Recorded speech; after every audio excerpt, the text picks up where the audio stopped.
So yun guys, good day. Good morning, ay good afternoon. Good afternoon guys. So nakikita nyo, nagga-gloves tayo ngayon kasi may lakad tayo. Kukuha tayo ng bagong motor ulit. Isasap natin tong 450 SR natin sa ibang big bike. Tara, ang biyahe natin is 31 minutes.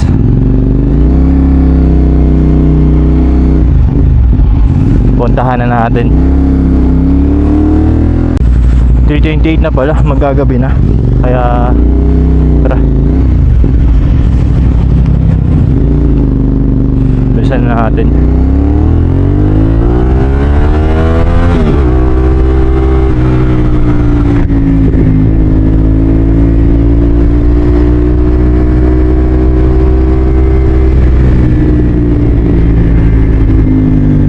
Wala namang problema dito sa 450 SR kasi ang ganda rin niya naman gamitin.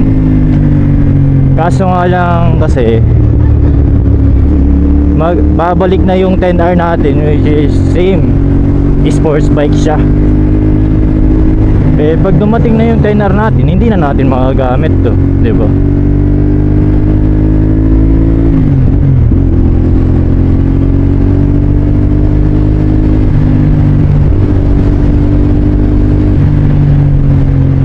Kaya kapag isip-isip ko, naghanap ako ng ibang klase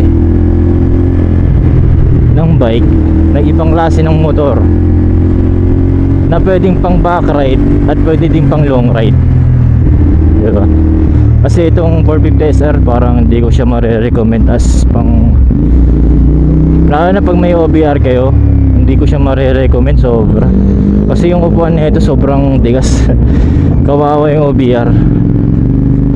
Kaya sa mga gusto mag 450 SR, yun lang ang cons. Hindi komportable. Kumbaga hindi komportable yung angkas nyo. Ang komportable lang is yung driver, kasi sobrang lambot ng upuan niya sa driver seat.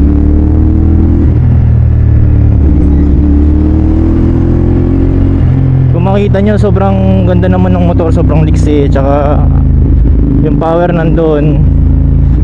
Kaso kailangan na natin i-out itong 450 SR na to kasi 10R is back na mamaya. Makikita nyo yun mamaya sa isang vlog. Iba-vlog din natin yun, yung 10R na yun. Kunin muna natin yung bagong baby natin na secret. Tignan nyo na lang mamaya. Ito pala, okay na.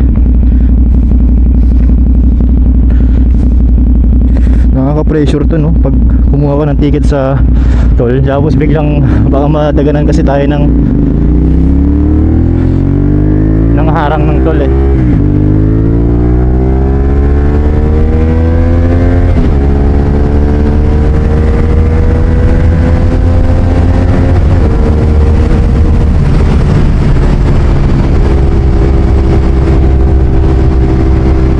Diba sabi ko sa inyo, yung power ng 450 SR hindi kayo ipapahiya eh.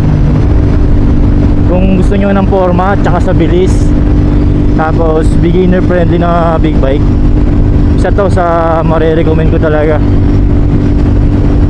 Sobrang sarap din gamitin.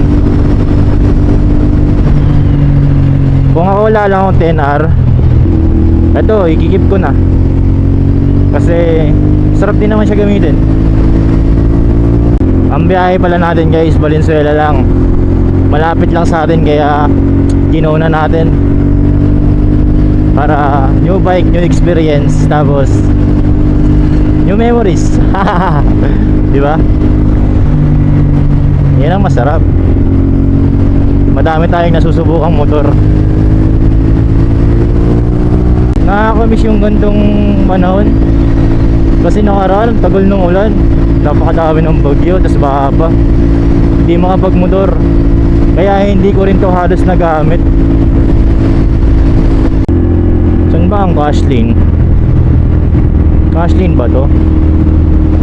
Dito na lang tayo sa pinakadulo para sure. Ayun, nakakari pwede dito. Gaya yung mga technique guys, kung ayaw nyo magawak ng pera sa toll, ipit nyo sa gas tank, sa lock ng gas tank. Ay, init ng panahon. Wala eh, ganda talaga eh. Pag mainit, magre-reklamo. Pag maulan, magre-reklamo. Wala, di na alam. Kaya bawat kahit maulan ng mga araw, enjoy na natin. Kasi di natin control yan. Ang control natin yung emotion. Kaya pilitin natin maging kalmado at i-appreciate na lang yung bagay. At gawin natin kung ano yung magiging positive na magagawa natin kahit parang nakaka-bad trip na yung araw. Tulad nito, Tirik, nakaka-bad trip. Pero kahit ma-bad trip naman tayo, wala naman tayong magagawa, di ba? Yan lang, chill lang. Hinga. Tapos isipin mo, kahit ma-bad trip ako, wala naman akong magagawa. Kasi nandito tayo sa araw.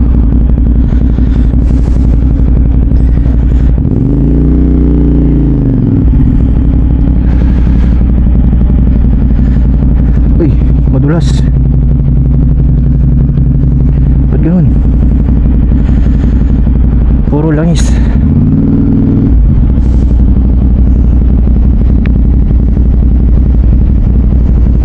Puro langis ah. Yan guys, oh, delikado dito. Puro langis oh. Naramdaman ko agad, dumudulas-dulas yung gulong eh.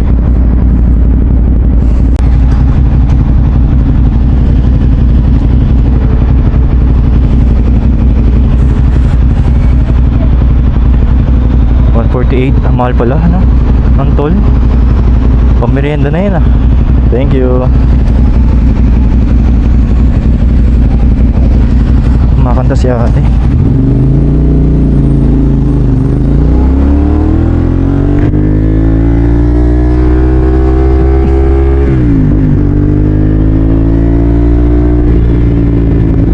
Dami nangyari no pag mga exit. Dami nangyari, sobra. Oh, ang ganda ng nabara niya, pogi. Buti hindi nagkakaroon ng collision sa ganito. Kabila iba, salubong. Alam nyo guys, mas gusto ko na pumesto dito sa gilid na gilid, pang slow lane. Kasi tingnan nyo ha, mas mabilis pa sa fast lane eh no. Ang nagiging slow lane, which is yung fast lane, baliktad. Kaya lahat ng gusto magmabilis nandito sa slow lane. Iba talaga utang ng Pilipino no. Makulit. Naigawain na tayo. Konti ng under na lang, positive plus na. At makukuha na natin ang ating bagong motor. Update tayo guys, nandito tayo sa Paso de Blas, Valenzuela City, Metro Manila. Kailangan mo ba full address? Okay na yun. So nandito tayo sa Valenzuela around Paso de Blas. Malapit na tayo, 4 minutes na lang. Nandun na tayo sa pupuntahan natin. Lapit-lapit na tayo, makikita nyo na kung ano yun. Nakaka-excite kasi first time natin makakapag-drive ng ganong riding position ng motor. Sobrang komportable, para siyang Honda Rebel, ganon siyang type.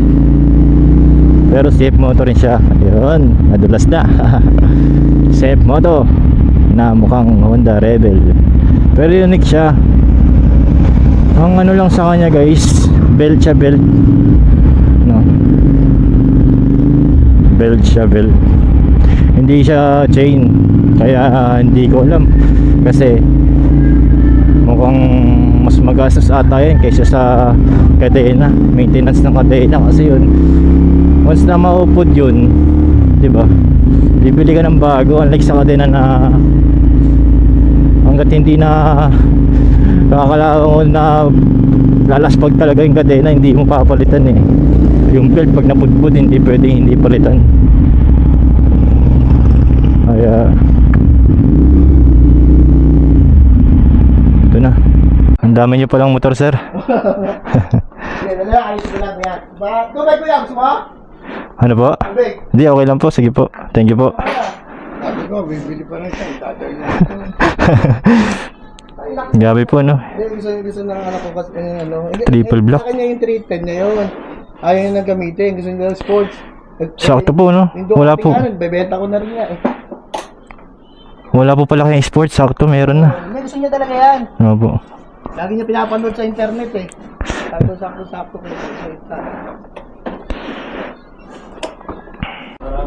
Kayo, sir, nag-ride pa po kayo? Hindi na po. Senior na eh. Ilan taon na po kayo? 75 lang. Oh, pero mukha pa po kayong bata. Malakas pa po sa 75.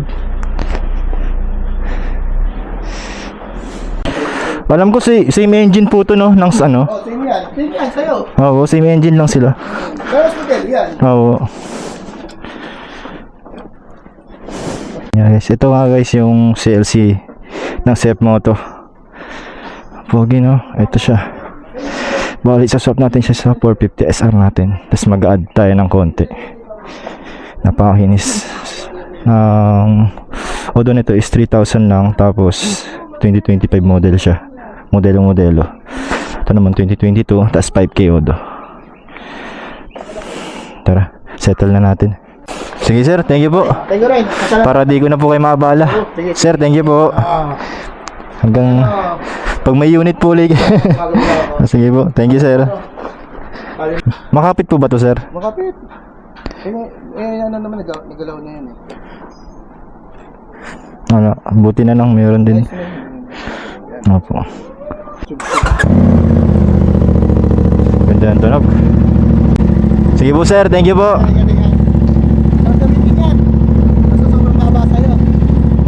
Nandito po pala yung clutch niya. Ang layo. Bye po. Thank you po.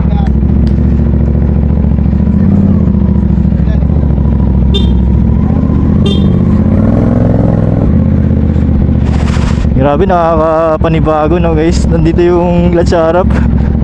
Thank you. Bait nila sir. Grabe, sobra. Ang tagal natin, no? Ang tagal natin sa kakwentuhan. Sarap nila kakwentuhan. Nako, guys, ito na ang bagong motor natin. Nakakapanibago, nasa harap yung ano natin. Bagay na bagay sa outfit natin to.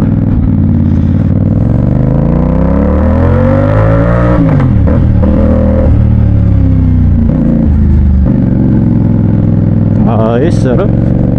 Okay, oh. Grabe, feel ko ang pogi ko. Ang pogi naman natin. Parang ano, oh, parang retro na retro ang vibe natin ah. Talagang parang Harley ah.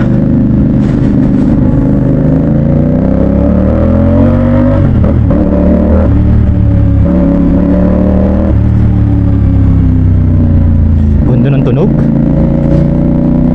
Guys, ito ang CLC 450 ng Sep Moto. Ang ganda niya. Ang sarap gamitin. Kulit. Ganda gamitin, no? Woo! Grabe, sarap. Sarap gamitin nito, grabe.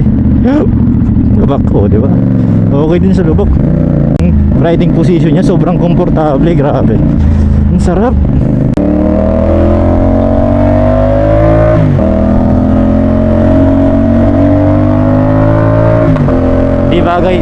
Hindi bagay yung ano natin guys, helmet natin sa motor.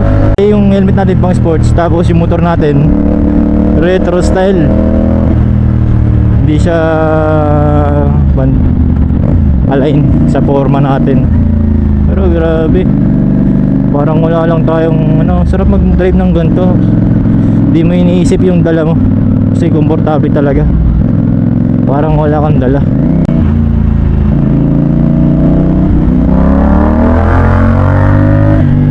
Grabe, sigip dun ah.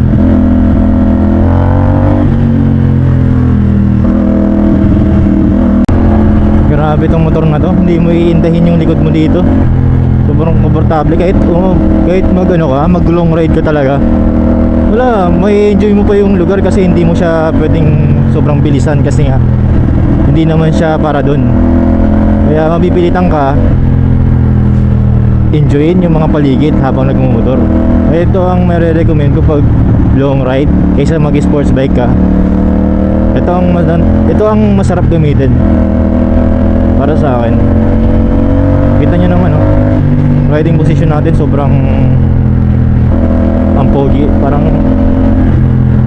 sobrang sarap sa feeling. Yung body position niya walang ngalay wala lang, parang kang nakaupo sa upuan tas alam mo yun, parang kang naglalaro lang. Wala talaga kahit ano. Sarap. Iba yung feeling sa parang nakasubsob ka kasi dun dito chill ka, ganyan, nasilid na bilin kahit bitawan mo yan, ganyan ka. Kaya naiintindihan mo rin yung iba, hindi mo sila masisisi bakit ganito yung mga trip nilang motor kasi komportable sobra. Tapos tingnan mo naman kung gaano ka pogi, sarap pa i-drive. Tapos mag-exit muna tayo sa Petron.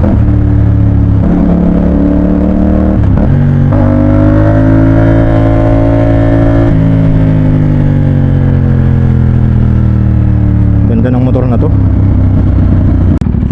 Alam ko premium to pero hindi ko alam buksan to. Paano kaya buksan to?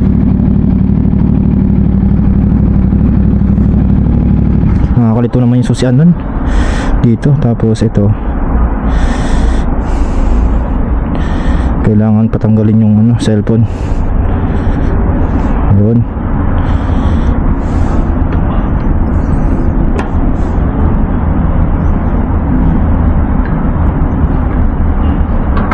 Ganun pala ikot mo siya. Full tank sir, premium.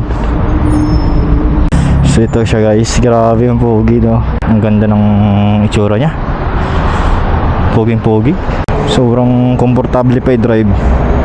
Kasi naman kung gaano kaganda kung gaano pa kapal yung gulong. 2025 model to, tapos 3K auto pa lang. Ba siya, kapal pa ng mga gulong Okay na yun sir, thank you.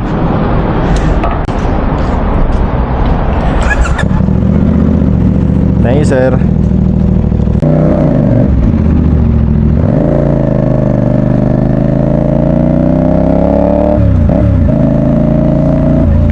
Nandito tayo ngayon sa Petron, Marilao, KM23.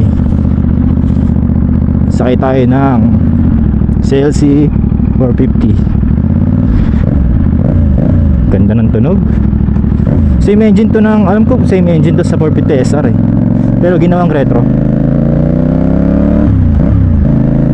Kaya ang ganda rin ng tunog niya.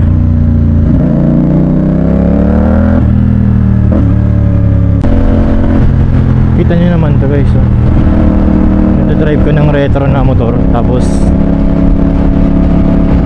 chill ka lang. Ganito yung view mo, sunset.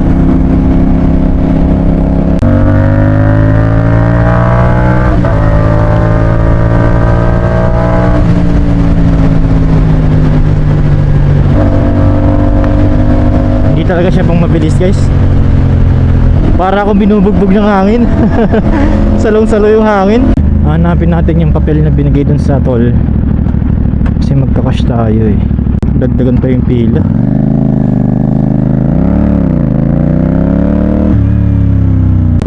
Tingnan natin sa malayo. Ang pogi. Diyan tayo nakasakay guys. CLC ng CF Moto. na 450cc. Pogi.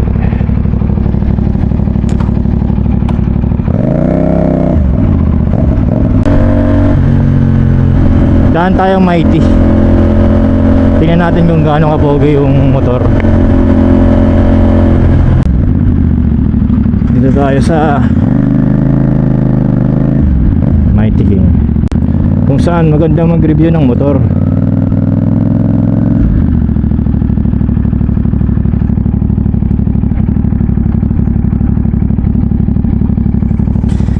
Yan, check natin. Hazard, check. Pogi, no? Gucci got the glow. I drink till I'm drunk, smoke till I'm high. Castle on the hill, wake up in the sky. You can't tell me I ain't fly. I know I'm super fly. I know I'm super fly. The ladies love luxury. That's why they all fuck with me. Tara na guys, uwi na tayo. Tsaka dito na rin natin tatapusin yung video natin. Salamat sa panonood. Kung may nanonood man at nagtapos ng video, ngayon lang tayo magpo-promote. Kung gusto nyo pa manood na ibang videos, click nyo lang dyan sa pili ka lang kayo dyan sa baba. Click nyo yung profile natin sa YouTube, tapos mamili kayo ng papanoorin nyo so hindi nakakantok. Ayan guys, bye bye na. Bye bye.